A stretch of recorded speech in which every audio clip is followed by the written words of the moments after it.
এত বড় কি করে হইলেন? সারা দুনিয়া আপনাকে চিনে, আপনাকে ইমামে আজম বলে। এত বড় হইলেন কি করে? ইমামে আজম আবু হানিফা রাহমাতুল্লাহ বলেছে, আমি দুইটা কাজ করছি। শুধু দুই অভ্যাসের কারণে আমি তোমরা যা দেখতেছো বড়ই বড় হয়েছে। কয়টা অভ্যাস? দুইটা। একটা অভ্যাস হলো মাস্তানকাতু আনিল ইস্তিফাদা ওয়া মাস্তাহিয়াতু আনিল ইস্তিফাদা। দুইটা কাজ। আমি কোনো কিছু শিখার বেলায় লজ্জাবোধ করি না। যখন তা শিখতে হবে তখন তা আমি শিখে নিছি, লজ্জাবোধ করি না। এই লজ্জা কতক্ষণ থাকে? হ্যাঁ, লজ্জা কতক্ষণ থাকে? ছাত্র জীবনে আমরা যখন পড়ছি বিভিন্ন জায়গায়, আমাদের বসুন্ধরা কোর্সে মুফতি মিজানুর রহমান সাহেব যেখানে আসে, হুজুরের সৌদি আরব বিভিন্ন জায়গায় চিঠি পাঠায়, ওই চিঠি আমাকে দিয়ে লেখে। ওই সময় আমার লেখা সুন্দর ছিল, কিন্তু এখন আমার চাইতেও আরো সুন্দর লেখার যুগ বের হয়ে এখন কম্পিউটার যুগে আমাদের ছাত্রদের লেখা আমার চাইতেও কি সুন্দর।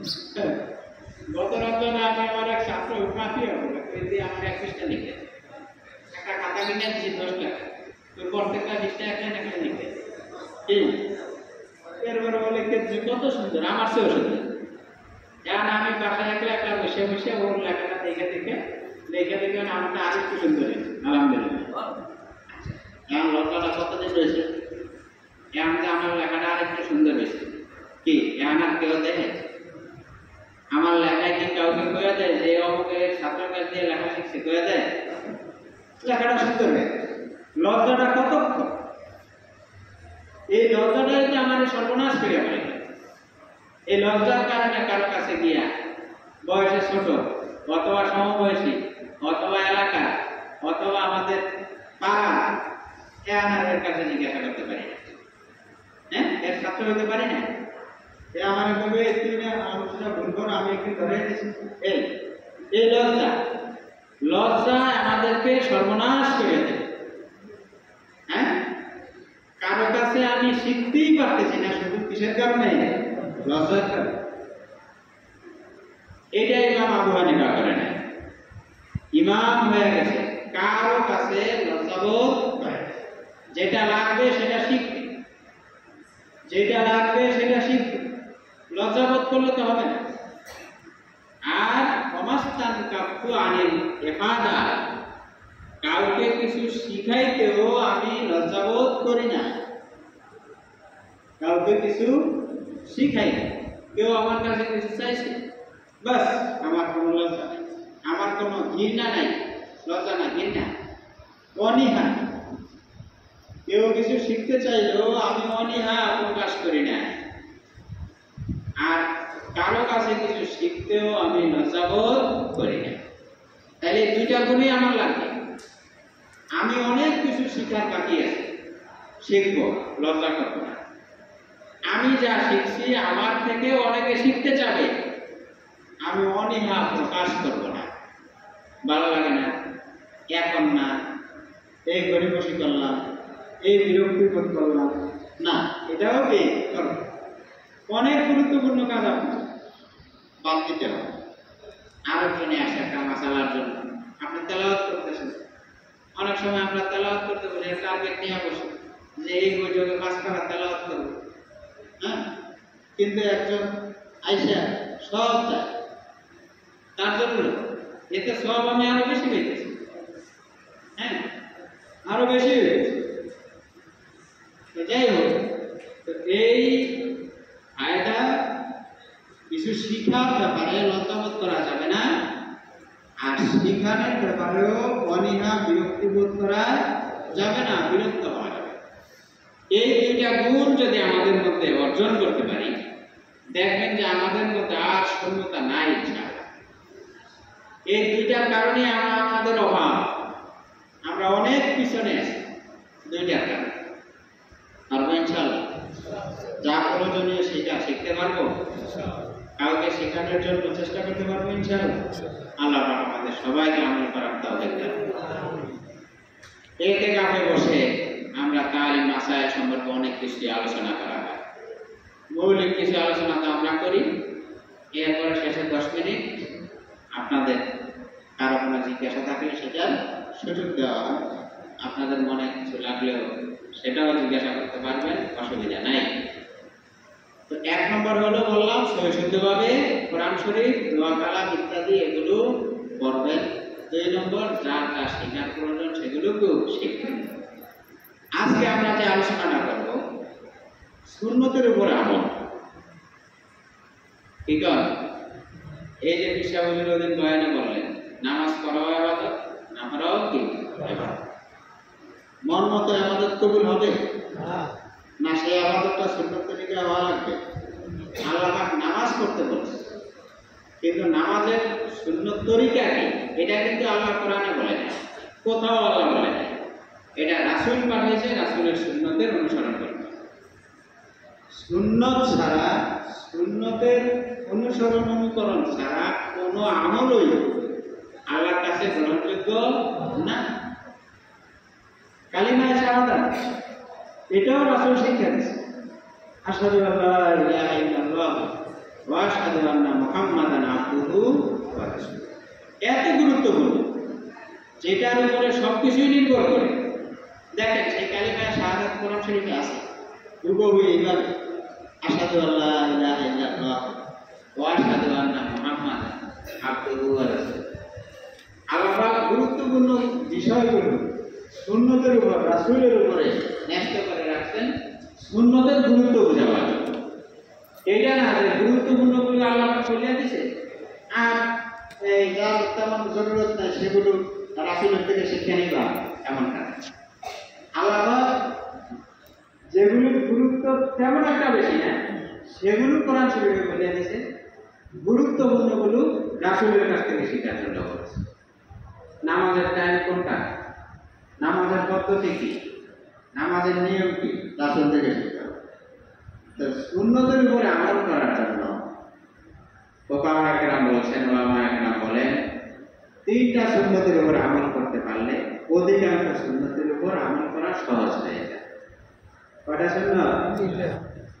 1 নাম্বার সংক্ষেপে বলতেছি, সহিহ শুদ্ধ করে সালামের প্রচার প্রসার করা। সহিহ শুদ্ধভাবে সালামের প্রচার প্রসার, হ্যাঁ, পুলিশ সালাম সাল্লিম আলা মান আরাফতা ওয়া মান লাম তারিফ।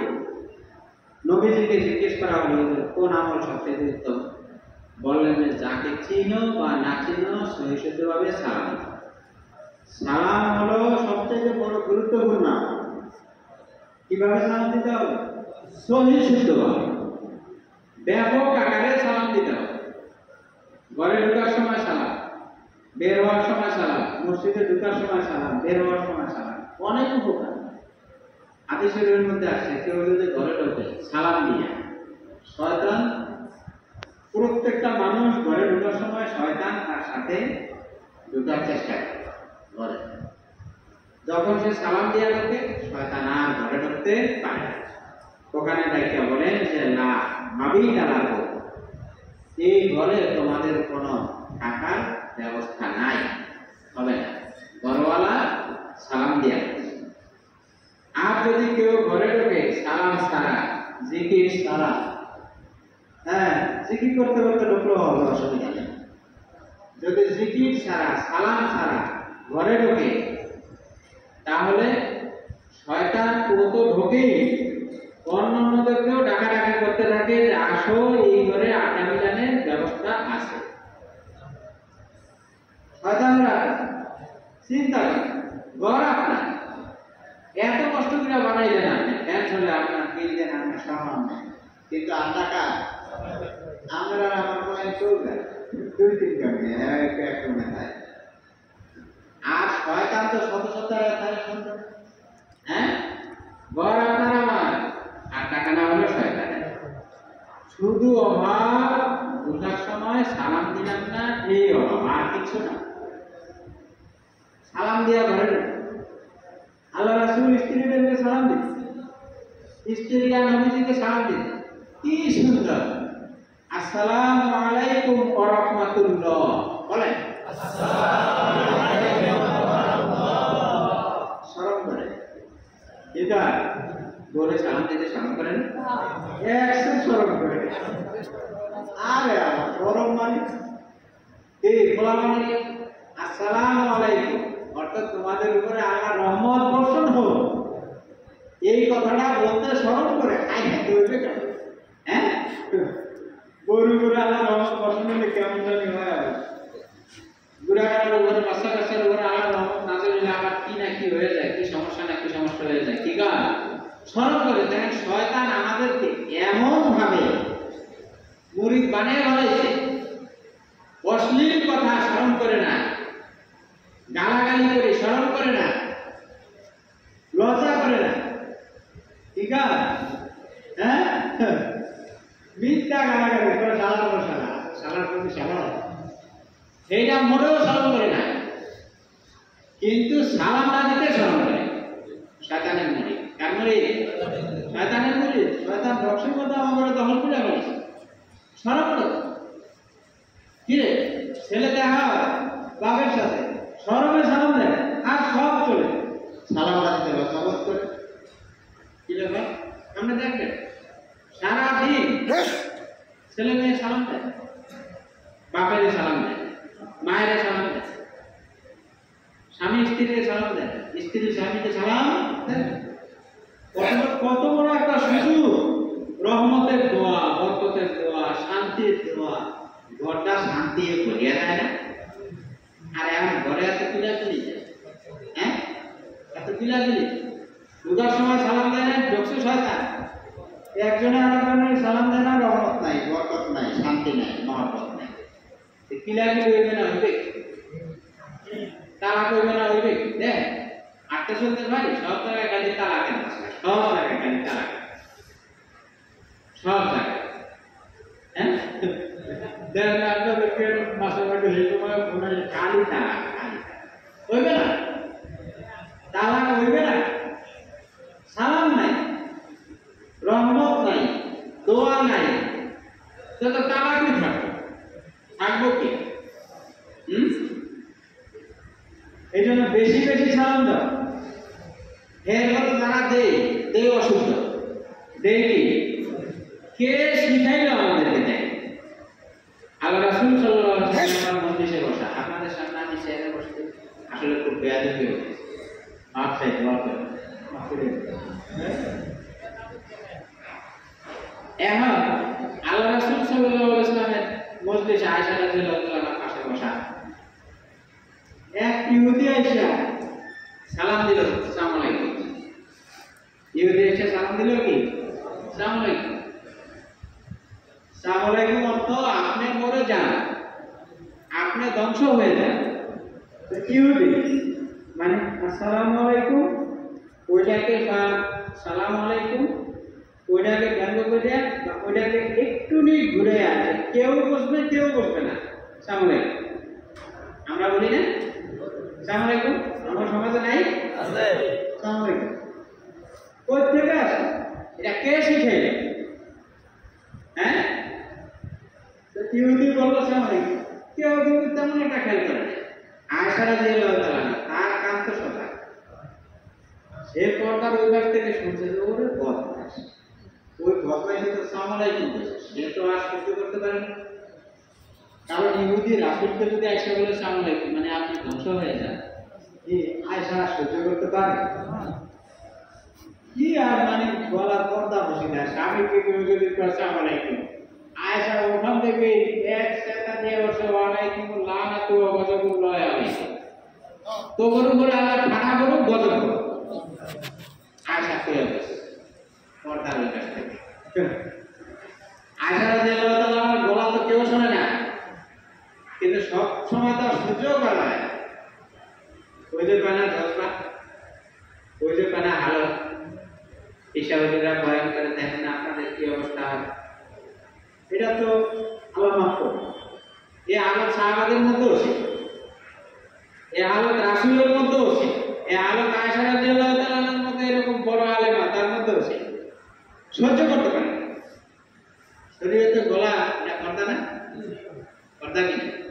হিসাবের তো বলবে কি কারণ আমরা বলে কথা কানে হারা, হ্যাঁ বলছো না আমরা হিসাবের শুনছেন না? দেখো গেলার ভাঙানি চামচের আওয়াজও তো আমরা পাই না, এত যাই ঠিক আছে আমরা যাই না, আমাদের তো নাস্তা পানি সবসময় দেয়, চামচের আওয়াজও তো পাই না। কি নাস্তা রেডি, সামনে আসে এমন তাইলে পেশা বলেন তো গোবর চাইতে আয়সা রাদিয়াল্লাহু তাআলা না কি আপনার কি দেয় দিনদার পুরস্কার মত থাকি এসে নিয়ম আছে না, আরো ভালো আছে অনেক কোটি গুণ আয়সা রাদিয়াল্লাহু তাআলা নিজেকে আর থামে রাখতে পারে না। রাসূলকে যে বলবে আসসালামু আলাইকুম আপনার আপনি ধ্বংস হন, আর থামে থাকা যায়? আয়সা রাদিয়াল্লাহু পিছন থেকে বলল আলাইকুম গযবুল্লাহি আলাইকুম ওয়া লানাতুল্লাহি আলাইকুম, তোর উপরে আমার গজব করুক, খারাপ করুক, লানত করুক। হ্যাঁ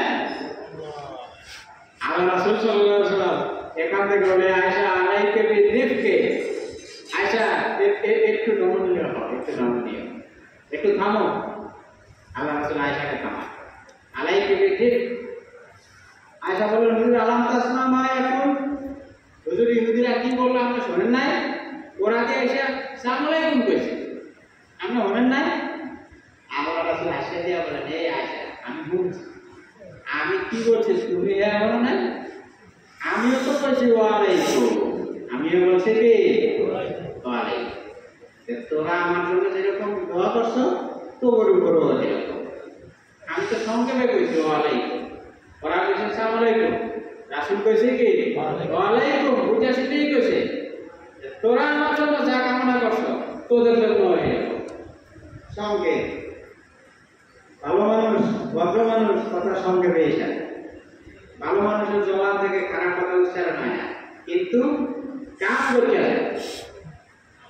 তোরা যেমন কইছো তোদের জন্য কি এবার আয়সা শান্ত হয়েছে। এরপর আল্লাহ রাসূল বলেন না ইহুদিরা এরকম ওই আয়সা সালাম কিভাবে দিবে, তখন তোমরা বলবা ওয়া আলাইকুম, তোরা যেরকম বলছো তোদের উপরও সেরকম করো।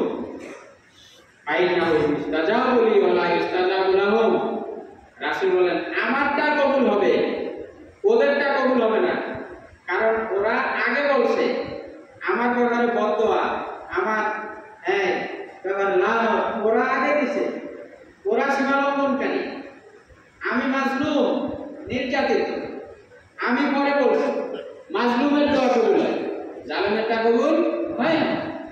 তাহলে ওরা জালেম, ওরা আমাকে কেন অভিশাপ দিবে? ওরা জানে আমাকে অভিশাপ দেওয়ার কারণে আমি বলছি যে তোমার উপর হইল একটা বড় খারাপ বড় হয়ে গেছে, তাহলে আমি মাজলুম, আমারটা কবুল ভাই না ইস্তাজাবু লি ওয়ালা ইস্তাজাবু না, আমারটা কবুল ওদেরটা কবুল হবে হবে না। আচ্ছা এখন সামলাই আমাদের মধ্যে আছে না? আছে। ঠিক আছে অল্প স্বল্প আছে না অনেকের মধ্যে? এখন বাবা ছেলের কাছে আসসালামু আলাইকুম, তুই খারাপ হয়ে মর, ছেলে বাবার কাছে আসসালামু আলাইকুম, আপনি খারাপ হয়ে মরেন, বড় ভাই ছোট ভাইয়ের কাছে আসসালামু আলাইকুম, তুই খারাপ হয়ে মর, ছোট ভাই বড় ভাইয়ের কাছে আসসালামু আলাইকুম, আপনিও খারাপ হয়ে মরেন। ঠিক আছে রহমত বরকত শান্তির আর অভাব নাই, ঠিক না? মোটে সালাম দেই না শরমের জ্বালায়, যারাও দেই ঠাড়া মারা সালাম, তোমারা সালাম হ্যাঁ ঠাড়া মারা সালাম, লানত অভিশাপযুক্ত সালাম, যারা দেয় হেও দেয় এইটা। শান্তি আসবে কোথা থেকে? শান্তি আসবে কোথা থেকে বলেন? এই জন্য সহি শুদ্ধভাবে সালাম ব্যাপক প্রচার প্রসার করা, সহি শুদ্ধভাবে আসসালামু আলাইকুম ওয়া রাহমাতুল্লাহ, কিভাবে দেবে সালাম? আসসালামু আলাইকুম ওয়া রাহমাতুল্লাহ, আসসালামু আলাইকুম ওয়া রাহমাতুল্লাহ, আসসালামু আলাইকুম ওয়া রাহমাতুল্লাহ। এই আ থেকে শুরু করুন ইনশাআল্লাহ। কই থেকে শুরু করুন? আ থেকে। আসসালাম আলাইকুম মানুষ গরমে জ্বালায় বলছে বিয়ার সময় যেরকম কবুল করলাম কইতেই কারণে সরকার জ্বালায়, হ্যাঁ এরকম সালাম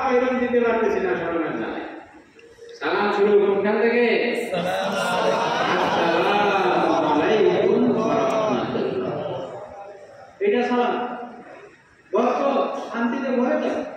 ছেলে কেন কথা শুনবে না, বউ কেন কথা শুনবে না, মেয়ে কেন কথা শুনবে না, ঘরে শান্তি কেন আসবে না, দেখতে হবে। শান্তি আসবে না, আর শান্তি আসবেই বা না। আমাদের সব কৃষ্টি কালচার হলো উল্টা, আমাদের সব পদক্ষেপ হলো উল্টা, ঠিক আছে? সব পদক্ষেপ উল্টা। শান্তি আসবে বলতে ঘরে আগুন জ্বালিয়ে রাখছে, ঠান্ডা হবে কি? ঘরে ধোয়ার ব্যবস্থা করছে, শান্তি হবে কি? সহি শুদ্ধভাবে সালাম দিতে হবে, সহি শুদ্ধভাবে সালাম দিতে হবে। পারবো ইনশাআল্লাহ? বেশি বাস করলে মনে থাকবে না। আজকে বিশেষ দিন থাকুক ইনশাআল্লাহ, আগামী